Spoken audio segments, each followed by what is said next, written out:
तो भारत ने अब वह शुरुआत कर दिया जिसने जापान को भी चौंका कर रख दिया है। क्योंकि भारत जिस काम के लिए अभी तक जापान के सामने हाथ फैला रहा था, भारत ने खुद इसकी शुरुआत कर दी है। आज हम बात कर रहे हैं बुलेट ट्रेन की, जिसे हम जल्द ही जापान से खरीदने वाले थे और इसकी बातचीत भी हो रही थी। लेकिन अब हमें जापान से खरीदने की जरूरत नहीं है, क्योंकि इसे भारत ने खुद बनाना शुरू कर दिया है, जिससे जापान की बुलेट ट्रेन बनाने वाली कंपनियों की भी सांसें थमती हुई नजर आ रही है। दरअसल 2017 से ही भारत मुंबई और अहमदाबाद के बीच बुलेट ट्रेन के लिए जापान के साथ मिलकर रेलवे कॉरिडोर बना रहा है। हालांकि इस कॉरिडोर पर अभी भी काम जारी है, लेकिन इसका 60 से 70% काम पूरा हो चुका है। लेकिन आपको बता दें कि अभी तक भारत के पास बुलेट ट्रेन बनाने की टेक्नोलॉजी नहीं थी, इसलिए इस कॉरिडोर से जो ट्रेन दौड़ाई जानी थी उसको हम लोग जापान की हिताची और कावासाकी से खरीद रहे थे। लेकिन उनके द्वारा भारत की मजबूरी का फायदा उठाकर ज्यादा पैसे की डिमांड की जा रही थी, जिसके कारण भारत के रेल मिनिस्टर ने खुद इसे भारत में बनाने का डिसीजन लिया। और हाल ही में खबर निकलकर आ रही है कि इसे बनाने की शुरुआत भी भारत में की जा चुकी है, और साथ ही इसमें सभी प्रकार के स्वदेशी कंपोनेंट का यूज किया जा रहा है, जिससे अब जापान को भी बुलेट ट्रेन के दाम बढ़ाने की गलती का अंदाजा हो रहा है। भारत में बनाई जा रही बुलेट ट्रेन को लेकर सारी जानकारियां इस वीडियो में हम आपको बताने वाले हैं। लेकिन आगे बढ़ने से पहले भारतीय वैज्ञानिकों ने भारत का परचम लहराना शुरू कर दिया है। उसके लिए वीडियो को एक लाइक करके चैनल को सब्सक्राइब जरूर कर लीजिए, क्योंकि यह आपके लिए 1 सेकंड का काम है, लेकिन इससे हमारी काफी बड़ी मदद होती है।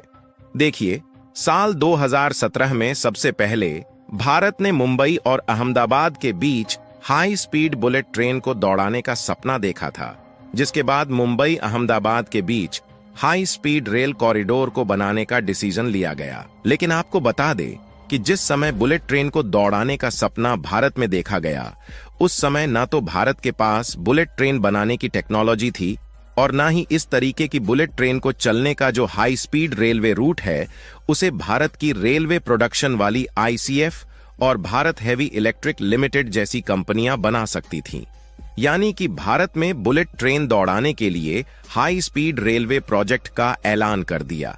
लेकिन भारत की कोई भी कंपनी बुलेट ट्रेन के प्रोजेक्ट पर खुद अकेले काम नहीं कर सकती थी, और कुछ समय जापान की जानी मानी कावासाकी और हिताची 2 ही ऐसी कंपनियां थीं जो कि जापान के साथ साथ दुनिया के कुछ डेवलप्ड देश में बुलेट ट्रेन के प्रोजेक्ट पर काम कर रही थीं। इसलिए इंडियन रेलवे की तरफ से जापान की हिताची और कावासाकी के साथ साथ भारत की L&T यानी कि लार्सन एंड टुब्रो जैसी दिग्गज कंस्ट्रक्शन एंड मैन्युफैक्चरिंग कंपनियों को मुंबई और अहमदाबाद के बीच हाई स्पीड बुलेट ट्रेन के रेलवे रूट को बनाने का ठेका दिया।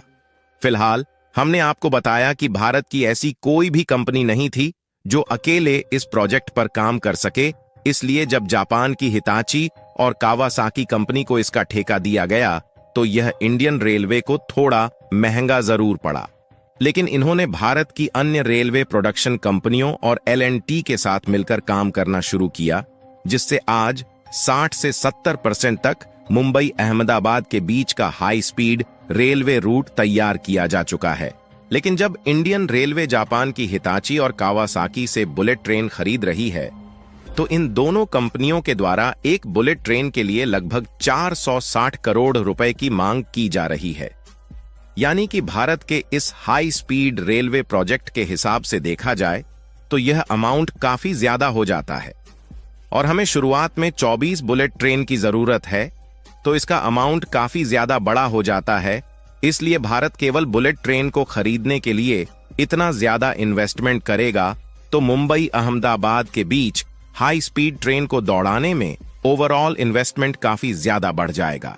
इसलिए भारत चाहता है कि इस रेलवे प्रोजेक्ट में बजट के हिसाब से इन्वेस्टमेंट किया जाए और कम से कम लागत में मुंबई और अहमदाबाद के बीच बुलेट ट्रेन दौड़ाई जाए।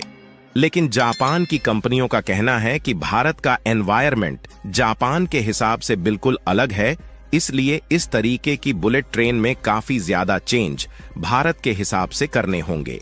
और साथ ही इसके फीचर्स में भी काफी ज्यादा मॉडिफिकेशन भारत के हिसाब से करना पड़ेगा।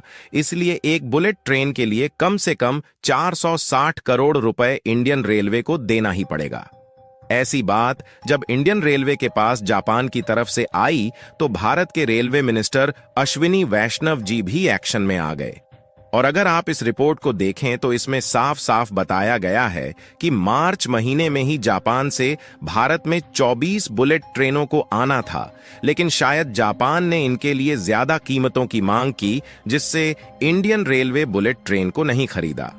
और उन्होंने कुछ महीने पहले भारत में खुद इंडिजीनियसली टेक्नोलॉजी से एडवांस बुलेट ट्रेन को खुद भारत में बनाने का फैसला लिया और जापान को उल्टा जवाब देते हुए साफ तौर पर बता दिया कि भारत को किसी विदेशी टेक्नोलॉजी की जरूरत नहीं है और भारत की रेलवे प्रोजेक्ट पर काम करने वाली कंपनियां खुद भी बुलेट ट्रेन को बना सकती हैं।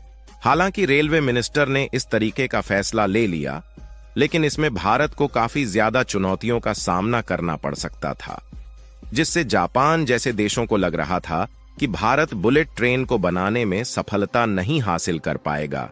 लेकिन हाल ही में बुलेट ट्रेन को लेकर जो खुलासा किया गया है, उससे जापान की भी सांसें थमती हुई देखी जा रही है। दरअसल एक दिन पहले यह खबर सामने निकल कर आ रही है कि इस तरीके की फैसले लिए केवल कुछ ही महीने हुए हैं कि अहमदाबाद और मुंबई के बीच हाई स्पीड रेलवे कॉरिडोर पर जिस बुलेट ट्रेन को दौड़ाया जाना है, उसको भारत की रेलवे प्रोडक्शन कंपनियों ने खुद स्वदेशी टेक्नोलॉजी पर विकसित करना शुरू कर दिया है। और इस रिपोर्ट को खुद रेल मिनिस्टर अश्विनी वैष्णव के द्वारा सामने निकल कर आ रही है।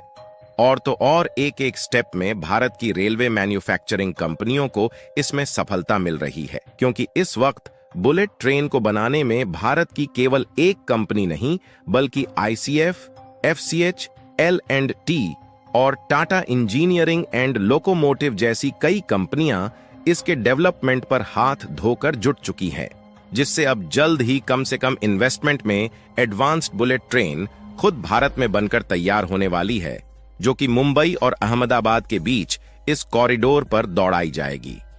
और यह भारत की पहली ऐसी बुलेट ट्रेन होगी जिसे दोनों पश्चिमी शहरों के बीच कुल 508 किलोमीटर की दूरी में हाई स्पीड कॉरिडोर के माध्यम से चलाया जाएगा। और भारत सिर्फ यहीं पर नहीं रुकने वाला है, बल्कि भारत की पहली अंडर वाटर रेल सुरंग का निर्माण कार्य भी चल रहा है, जो 21 किलोमीटर लंबा है। हालांकि शुरुआती बुलेट ट्रेन तकनीक आयात की गई थी, लेकिन भारत ने तब से अपनी कई तकनीकें विकसित की हैं, जिससे यह पूरी तरह स्वदेशी बन गई है। बाकी आपको क्या लगता है कि भारत की रेलवे प्रोडक्शन कंपनियां जापान से भी अच्छी टेक्नोलॉजी वाली बुलेट ट्रेन तैयार कर पाएंगी या नहीं? अपनी राय कमेंट में जरूर बताएं और इस वीडियो को एक लाइक करके अपने मित्रों तक शेयर जरूर करें, ताकि उन्हें भी जानकारी मिल सके। इसी तरह और भी नॉलेजेबल वीडियो देखने के लिए चैनल को सब्सक्राइब करके बेल आइकन को ऑल पर जरूर सेलेक्ट करें। जय श्री राम।